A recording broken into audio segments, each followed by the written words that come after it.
Hey, my name's May, and today I am going to talk about YouTube. Glad to see you here. So if you're on this video, that means that maybe you're considering your own YouTube journey. And if so, I'm going to give you some of the tools and some of the tips for starting a YouTube channel, the mentality that you might need to have, the items you might need to have. And my goal is that by the end of this video, you feel comfortable with trying to start your own YouTube channel. Now, YouTube is actually very simple. I know it seems like it's way more complicated, but it's relatively simple. So some of the things that you want to get in your mind when it comes to creating your channel is on the channel page. What do you want your channel page to look like? Include a banner. You see my banner, it's just basically a blank color with some texture, and I like that for my channel. It's simple. And it's a great way to start out your channel without trying to worry about the complexities of ensuring that your YouTube banner fits all the different formats that YouTube can be viewed through. Now, also, you're going to have your description of your channel. You want to spend some time on that and make sure that your channel description is something that you feel comfortable with and you feel like it describes your channel, whatever that may be. It might be an entertainment channel. It might be a channel that discusses mental health. It might be a channel that discusses cars. It could be anything. And you just want to take some time to include some details about what your channel is about and what kind of audience you're looking for with your channel. That'll just keep it simple. Those are the first two things. Now, when it comes to developing your videos, when you want to make your videos, you're going to need a camera. There's no way around it. But you can use the camera that's on your smartphone. So that works pretty well for a lot of people I've seen. I record on my phone and I have an iPhone 11.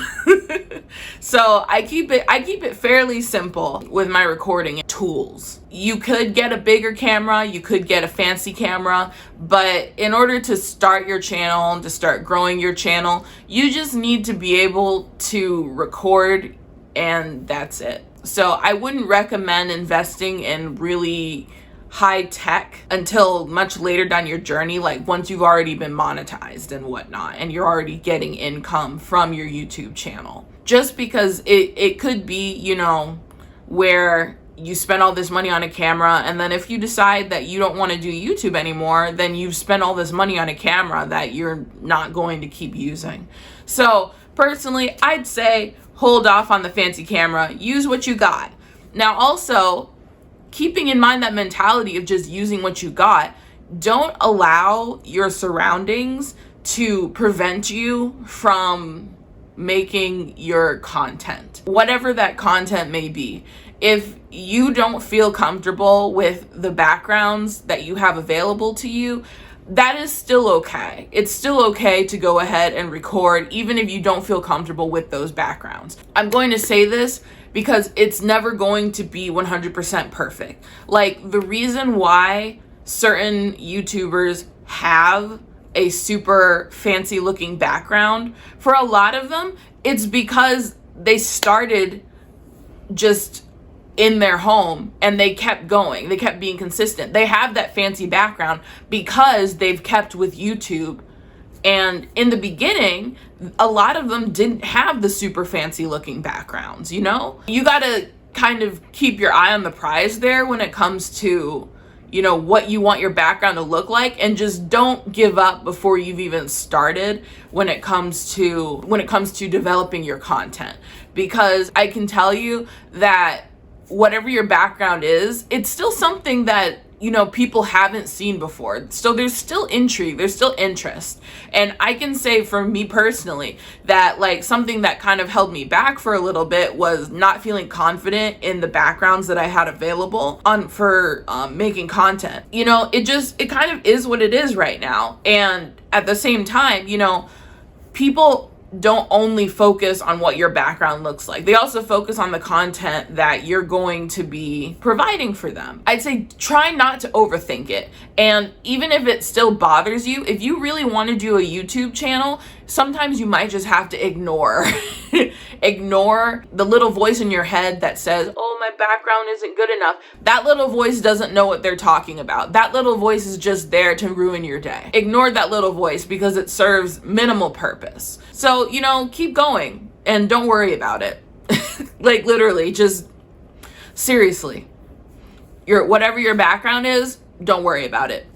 Because there are so many people who have started YouTube from humble beginnings, and you can see that in the backgrounds for their content, and that's okay. And because they were consistent regardless of what their backgrounds looked like, they now have nice things too. So just don't overthink it. Try not to. And if you can't help overthinking it, you just got to push through it.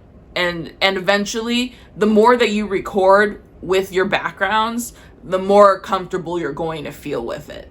Because then Now, also something you're going to need for YouTube, you're going to need ideas, you're going to need subjects, you're going to need concepts. So you're going to want to try and maybe make a list of video ideas, make a list of, you know, what you want your channel to be about before you make your first video. Introduce your channel, introduce those concepts to your audience in those videos. And personally, I like to have a list of video ideas for when I run out of ideas. So I like to make, on my channel, I like to have versatility. I like to kind of do a few different little things on my channel, but it still kind of surrounds a similar, like the same concept. You know, lifestyle, doing like food challenges, trying on outfits, hauls. Those are the things that I like to do on my channel.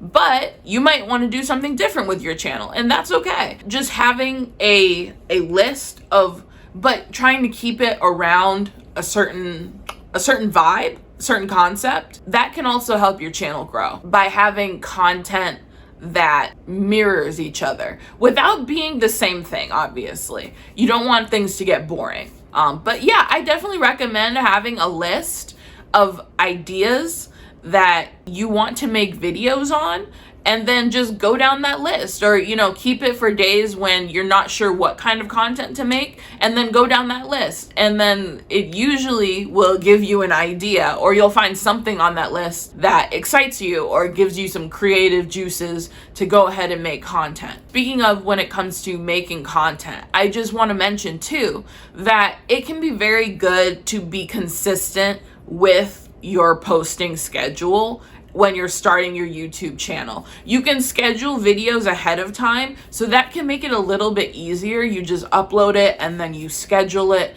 to a time period in the future. So you could like pile up a bunch of videos as, you know, buffer videos to maintain your schedule in case something happens and you're not able to post immediately. So I do like to do that too, because it keeps a buffer, but sometimes, you know, sometimes you run out of time and sometimes you're editing up to the last minute, and that's okay. And speaking of editing, you will want some kind of editing software, in my personal opinion. You can find free ones that are available on your phone. You can find some that are on your computer that you can use. The free ones on the computer can be a little more, at least that I've personally seen, the ones on your computer, the free ones, those can be a little more in depth sometimes than the ones that are available on your phone. But it does simplify things if you have your video making equipment and your video editing software all in one place on your phone, then it kind of makes it easier. Because me personally, I have editing software on my computer, and I do like it that way just because it's a bigger screen. It's easier for me to edit that way. But I have to go through this process of uploading my videos from my phone to Google Drive and then downloading it from Google Drive onto my computer. So that can take a little bit of extra time. So that's also something that you want to keep in mind for your YouTube channel. Something that's required is time. Especially if you want to make quality content, you're going to want to put time into the editing process of your videos and into the development process of your video. Your video requires a little bit of preparation ahead of time. Do that preparation. You know, if it requires you doing research, do the research. Do the research ahead of time And then once you feel comfortable with the way that you have everything prepared, then present it to the camera. And that amount of time that it's required, it's inevitable, but there are ways that you can have things go quicker. I mean, it depends on your editing style a little bit too. Like, do you just cut out dead air? Do you do some graphics? Do you cut out segments of your video also that you feel like just take up extra time? Like, it depends on your editing style a little bit when it comes to time. And then also, you know, how long do you want your videos to be? It takes time to sit down and record your video. And it depends on the kind of video that you're also making, because like personally, when I do like my Eat Like videos, that takes all day. And that takes segments of the whole day that I have to record. And then usually I end up sitting down with more than an hour of footage. Then it requires time to edit that more than an hour footage. And it doesn't just take an hour to edit the footage, because you're reviewing it, you're going back and reviewing it, you're cutting things in, you're cutting things out, you're adding stickers, you know, you're adding transitions. It takes more time. So personally, I would say that however long it takes for you to record the video, like the amount of footage that you have, just imagine that it's going to take at least, but it could take more, at least twice the amount of time as that footage to get it all edited. And that's if you're a really, really efficient editor, because sometimes it could take longer than that, depending on the content. That's something else you might want to keep in mind when starting your YouTube channel. Now, something else it's kind of optional, but a microphone. You may want to use a microphone. Most phones have a microphone in them because they're phones. The microphone, like an external microphone that you can plug into your camera or that you can connect to your camera, can be very helpful, especially if you record outside. And this is the microphone that I have. And so these two individual pieces, this is the microphone, and it can clip onto your outfit, or, you know, clip onto a stick and use it like a pointer or whatever. And then this is the receiver, and you can plug this into your phone. And so this is the microphone that I have, and it's helpful. And this was like, I think it was like, it had to have been like $10 to get this, maybe less, or maybe like a couple dollars, give or take. And it works pretty well. So you could find one of these if you like need to record footage outside, and it just makes it really helpful because additional sounds will get picked up by your phone, and it may have trouble picking up your voice depending on, you know, how far away the camera is and what you're doing. But usually like things like wind, bird noises, bug noises, you know, just general sounds, cars, etc. Especially if you're going to be around a busy area, you'll want to have a microphone with you if you're recording stuff outside. And one more thing I'd recommend is that you have some form of enthusiasm in the delivery of your content. It depends on the content that you're going to be recording, but you can have enthusiasm in general, even if you're not like trying to sound super peppy or happy. You can have enthusiasm through just general intensity. And so it does depend on the content that you're making, but whatever it is that you're making, you want to show that you're interested in what you're showing to the people that are watching. Some form of intensity, enthusiasm is a must if you want to keep them engaged. Now, some advice that I have for starting a YouTube channel is just, you know, if you ever feel discouraged in the beginning because you're not seeing, you know, views, or you're not seeing a lot of subscribers, don't overthink it. It takes time to grow your channel, and I'm still a very small channel where I am. I'm only at like 90 subscribers, and I enjoy the fact that I even got there. So enjoy your journey as it's occurring. And even if you have 0 subscribers, like, congratulate yourself that you took the effort to make videos, to make content, and that it's something that you're still working on.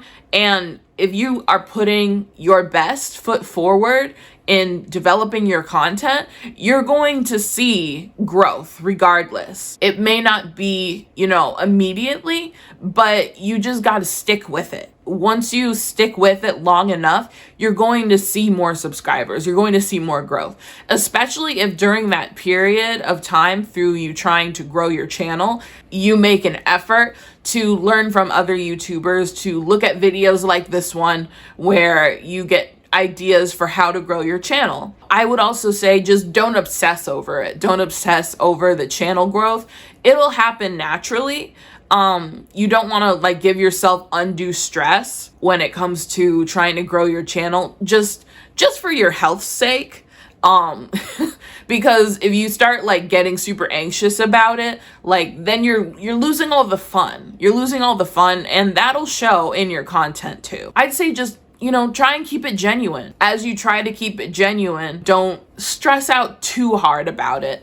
Because progress will happen gradually. Not everybody, just goes viral over one video. It just 100%, turns everything around. Because you notice that some people who go viral, they get subscribers, but then they might never get monetized. Because people subscribe to them because of the one viral video, but then they don't come back and watch the rest of their content. So you want to ensure that your channel is authentic in a way. Not to say that, situations like that are inauthentic, but it's actually very good if your channel grows gradually, because then you know that the people who are there for you, and they're more likely to continue to watch your content versus just one-off thing that caught their interest and then they might never look at your channel again. And then for some people, it does work out where one viral thing and then they continue to build off of the one viral thing and their channel continues to grow, and that is also very good. But I'm just saying that obsessing over being viral sometimes can do the opposite. It is what I notice a little bit. But anyway, that's just my opinion. This is all my opinion, really. That is some ideas that I wanted to pass along to you regarding YouTube and what you need for a YouTube channel, and some things to keep in mind when you develop your YouTube channel. And if you have any questions, feel free to leave them in the comment section below. And as I mentioned, I'm at 90 subscribers. My goal for this year is to try and be at 100 subscribers this year. So before the end of the year. So I'm really hopeful for that. Don't forget to subscribe to the channel if you enjoyed the video, like the video if you liked it. I really hope that these tips have helped you to decide to start your YouTube journey, and I will see you in the next video. Bye!